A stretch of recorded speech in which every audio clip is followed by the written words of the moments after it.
Good evening, everyone, and welcome to the final interview here on Tales from the Wandering Scribe. I'm your host, Gabriel Garcia, otherwise known as the Wandering Scribe and the Wandering Quill.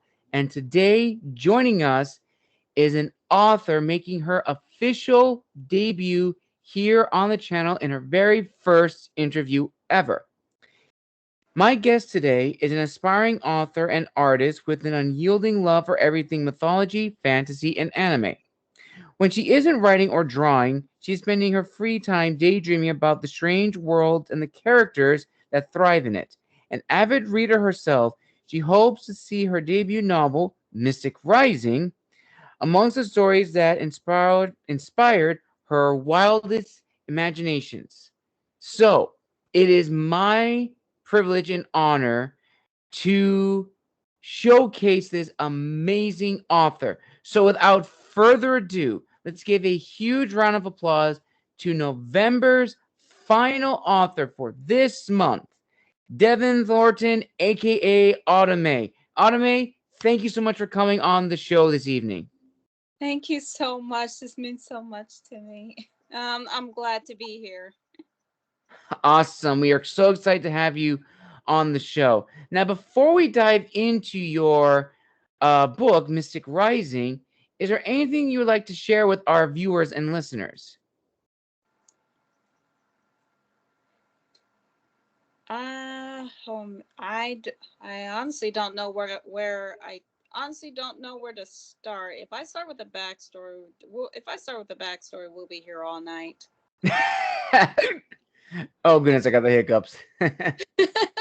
It's okay. Uh,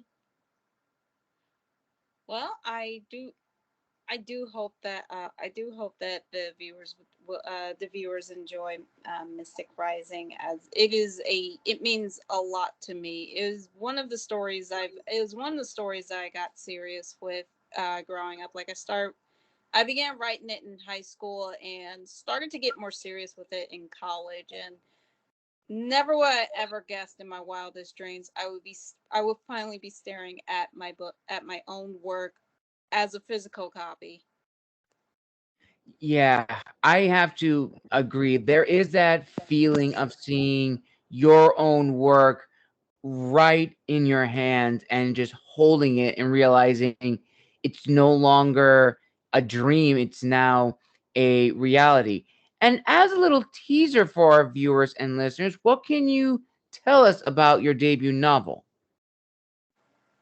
It is all right. Mystic Rising is a young adult fantasy. It's about a young girl named Mayu Hinamori who befriends the classroom assistants at her new high school, but begins to discover that things are not what they seem to be. Nice. Very, very nice. And I'm definitely getting early 2000s anime vibes just from the cover. Was that one of the inspirations for Mystic Rising? Wow, you caught up on that. Uh, Early anime from maybe the late '90s and early 2000s were one of the inspirations behind Mystic Rising. So there was a few. It was inspired by a few Studio Ghibli movies like Spirited Ooh. Away and Princess Mononoke. Inuyasha, one of my favorite anime, and believe it or not, Dragon Ball Z. Well, those are really good examples. Like I even remember watching, yeah, watch Dragon Ball. Well, a little bit later, more like middle school, high school. Inuyasha never got into, but I definitely heard a lot of great stuff from it. But I can definitely see that it definitely inspired your style of writing. So now let's actually dive more into you, Automate. So in your bio, you love writing about mythology, fantasy, and anime's been a huge part in not just your writing, but also your art. So is it safe to say that you have been a very creative person growing up? Very much so. I would say saying I was a creative person as a child is an understatement. I was the kid who made My first story was probably early as kindergarten, where Ooh. I made a crossover fan fiction of the Little Red Hen and the Ugly Duckling. And I began to write stories going forward. Most of it were fairy tale retellings, but it started to become my own original works as I got older, as I started to write more in-depth stories, and as my imagination became more fleshed out, and as I started to do more research on fantasy settings and especially mythology. Awesome. Now, I remember you were saying just now earlier that when you began writing Mystic Rising, that it sort of came about later in your life. So, when was sort of like the aha moment for you that you wanted to publish Mystic Rising? Can you tell us about that moment in your life? It was when I would daydream about the adventures that I wanted certain characters to have, and it became so much that I would daydream about it night and day throughout school, that I began to write it down as stories, as like short stories or chapters.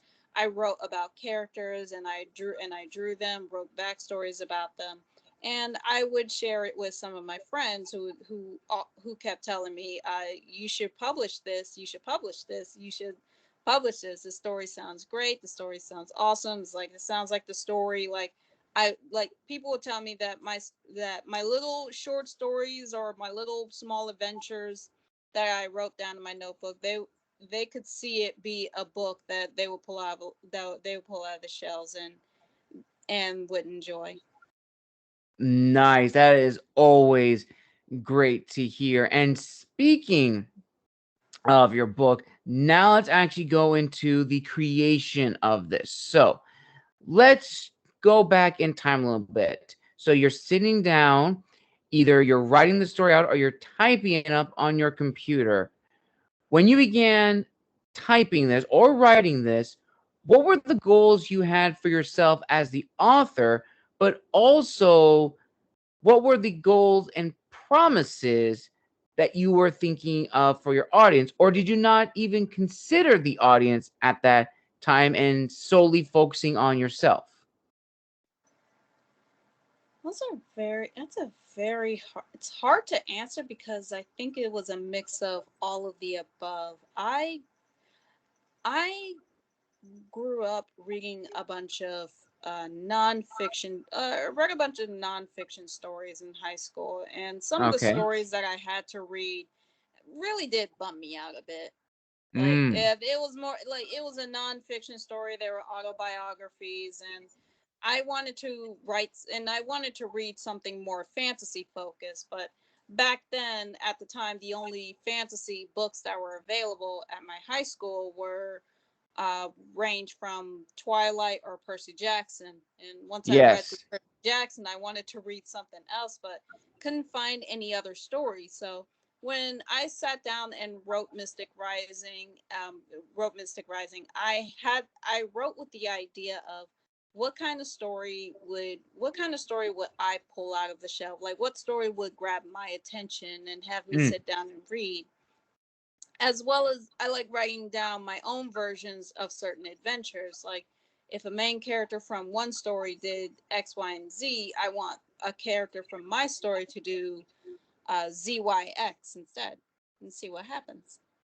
Nice. Very, very nice. So once you finally did get around to publishing it, after I imagine, lots of edits, finding a cover artist, or unless you did the artwork yourself. If you did, I have to say, incredible. I Um, funny story. I am an artist. I designed and drew the characters, but I had the cover art commissioned by a more stylistic style artist. I did that. I did that with the intention of knowing that not every reader is going to be interested in anime. I right. understand. and I didn't want to turn down any readers who were interested in young adult fantasy but didn't like anime. So found an art style that had that happy middle ground. Nice. I'm actually glad you brought that up because that is something we will touch on later in the interview. So once you found the cover artist, once you formatted the book exactly the way you wanted, finding an editor, getting it to the polished version, and submitting it. And I know you've made announcement this week that it is now out and about.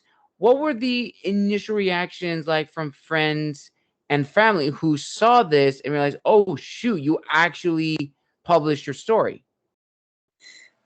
That's exactly what their reaction was, oh shoot, you actually went through with this. Someone in my family said, I thought you were just going through a phase.